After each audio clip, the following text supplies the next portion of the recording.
आवाज़ की दुनिया के दोस्तों, मैंने कल वीडियो नहीं बनाया क्योंकि हमारा नेट ठीक से नहीं चल रहा था। इस वजह से वीडियो नहीं बना पाया। आज मैं आपको वही आस्था जो टॉपिक है उसी पर और कई चीज़ें बताने वाला हूँ। क्योंकि मैंने जो कल बताया था कि आस्था हमारे समाज में ऐसा जड़ जमा रखी है, उस आस्था से न तो हमारे समाज बाहर निकल सकता है और न हम लोग निकल सकते हैं।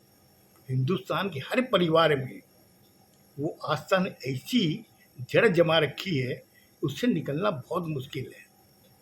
क्यों कि जब मेरे पिताजी थे, उन्होंने घर बनाया, लड़का हुआ, लड़के के प्रति उनकी एक आस्था थी। आस्था ये थी कि जब ये बड़ा होगा, मैं जब बुढ़ा होऊंगा, तो मेरा बेटा मेरे बुढ़ापे की लाठी बनेगा। मेरी हर चीज़ में आज मैं इसको उंगली पकड़ के चला रहा हूँ, उस समय जब मैं बुढ़ा होऊंगा तो मेरा बेटा मुझे अंगुली तो नहीं पकड़ेगा मगर लाठी जरूर ला के देगा, जिसको कहते हैं बुढ़ापे की लाठी। ये एक आस्था थी। जब मेरी शादी हुई, मेरे बच्चा हुआ, तो मैंने भी यही सोचा। क्यों कि वो पिताजी की जो आस्था थी मेरे शरीर में प्रवेश कर गई, कि मुझे भी ये आस्था हो गई कि मेरा बेटा जब बड़ा होगा और मैं जब बुढ़ा होऊंगा तो मेरा बेटा बुढ़ापे में मेरा सहारा बनेगा।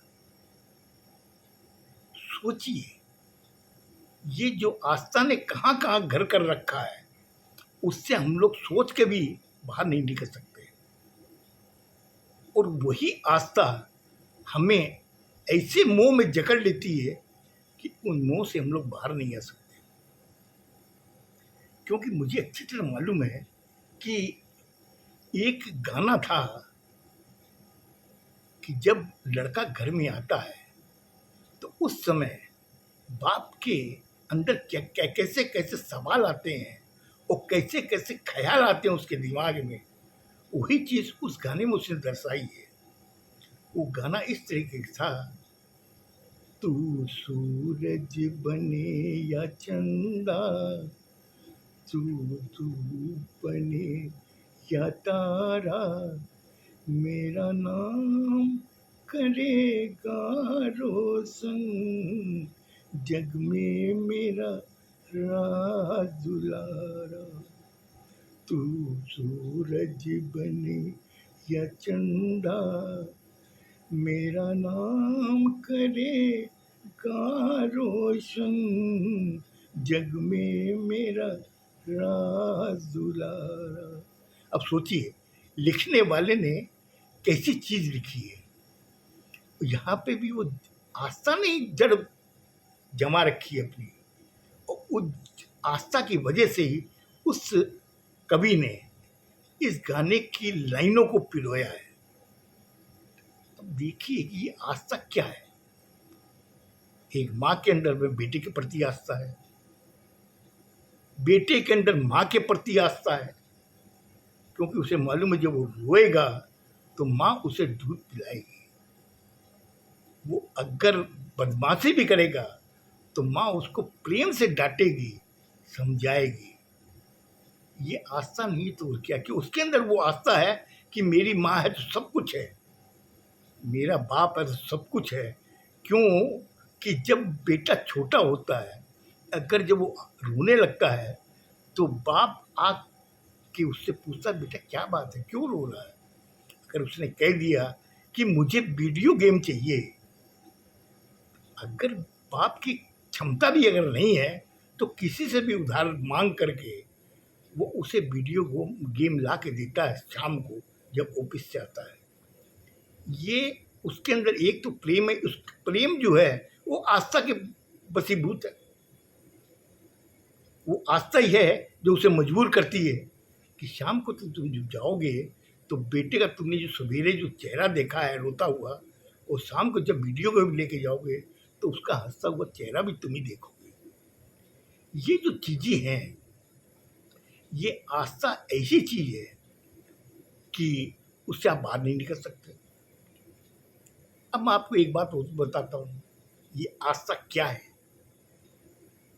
आस्था, जब तक आदमी पृथ्वी पर है तब तक आस्था उसे जकड़ के रखती है, उससे बाहर नहीं निकल सकता। और जिस समय वो किसी के सब यात्रा में जाता है, सब यात्रा में जाकर जहाँ वहाँ पे शमशान में जाके बैठता है और उस बॉडी को जलते हुए जब देखता है, तो उस समय उसके दिमाग में एक ही चीज आती है कि संसार क्या है।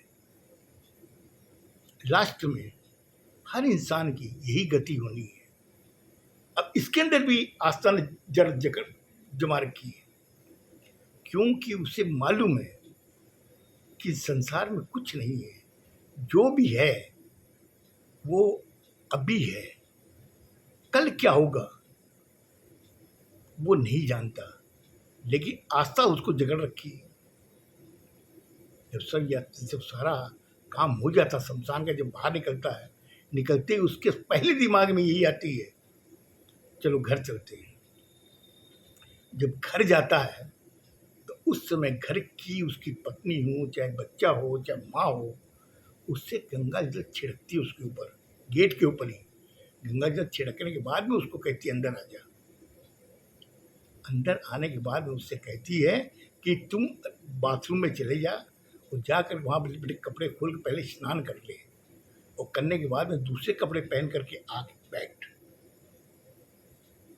इसमें भी एक आस्था जुड़ी हुई है। आस्था इस तरीके से है कि वो शमशान जाके आया है, इसलिए हमारे समाज में हम लोगों के अंदर एक आस्था इसी घर कर गई कि घर में घुसते ही पहले गंगा जल से छिड़का दो, फिर उसको सीधा बोलो बाथरूम में जा करके कपड़े खोल करके स्नान करो, उसके बाद दूसरे कपड़े पहन के आओ, जो धुले हुए कपड़े हैं उसको पहन के आओ।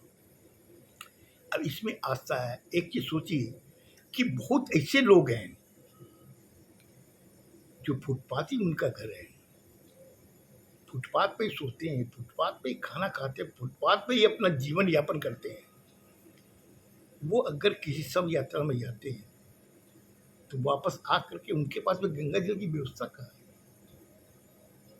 वो वैसे ही आके बैठ गए, बातें बातें करने लगे, खाना वाना खा लिया, फिर सो गए। उसके अंदर वो आस्था क्यों नहीं रहती है, जबकि आस्था उसके अंदर भी है। वो आस्था इस तरीके से है कि वो वापस आया, आने के बाद में कुछ देर वो अपने बच्चों से, अपनी बीवी से, अपनी माँ से, जबकि रास्ते में उनका घर बार है, वो दूर बैठता है। क्योंकि एक जने ने संसार छोड़ा है, इसका मतलब ये नहीं कि हम संसार को छोड़ दें, क्योंकि मेरे पीछे कई जने हैं, उनको मैं नहीं छोड़ सकता। ये आस्था है। फिर वापस अपने दिनचर्या में लग जाता हुआ आदमी।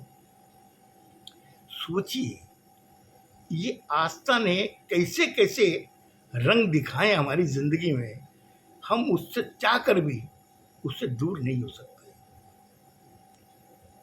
अब एक बात आपको और बताता हूँ, आस्था आज हर घर के अंदर पूजा होती है। एक मंदिर छोटा बना हुआ अपने समझ के हिसाब से, कोई बड़ा मंदिर घर में बना रखा है, कोई छोटा बना रखा है, लेकिन सुबह वो पूजा करते हैं। अब वो पूजा करते हैं तो पूजा किसकी कर रहे हैं? भगवान वहाँ पे जो मंदिर में जो मूर्तियाँ हैं उनकी पूजा कर रहे हैं। वो भी एक आस्था है, क्योंकि हमारे पिताजी करते थे, हम भी वही कर रहे हैं। तो करने के बाद में क्या भगवान तुम्हारे पे विशेष कृपा करता है?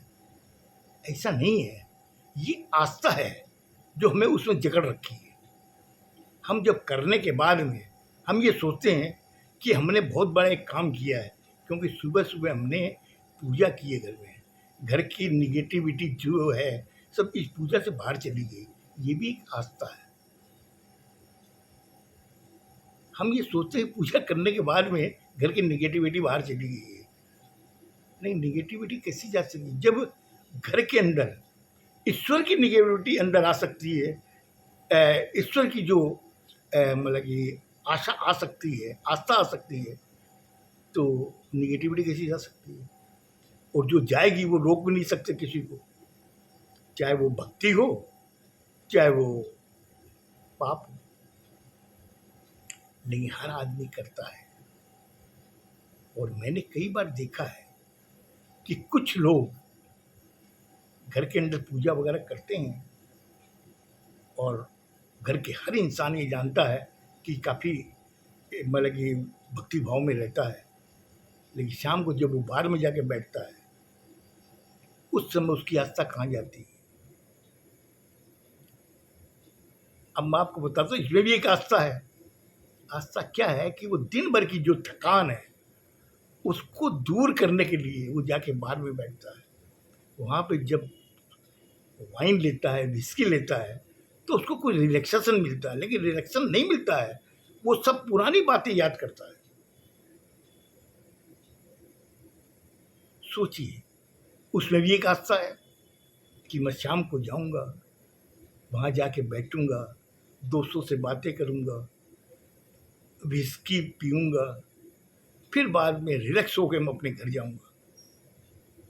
और जबकि उसकी पत्नी घर में बैठी, उसके अंदर एक आस्था है कि मेरा पति घर पे आएगा, उनके लिए मैं अच्छा अच्छा खाना बना के रखूँ, आते ही वो खाना खाएंगे, खुश होंगे, फिर हम लोग आपस में बातें करेंगे।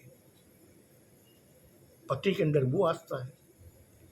पति के अंदर वो आस्था कि दिन भर की जो थकान उसको दूर करने के लिए मुझे बाहर में बैठना पड़ेगा, दोस्तों के साथ हंसी मजाक करूंगा, उससे एक रिलैक्सेशन आएगा। ये भी एक आस्था है। आस्था कई रूप में है। हम लोग इस चीज को समझते हैं कि आस्था क्या है। आस्था बहुत ऐसी है जिसको हम लोग सोच के भी अलग नहीं हो सकते उससे। मुझे लगता है मैंने आज ज़्यादा टाइम ले लिया। खुश रहो, स्वस्थ रहो, धन्यवाद।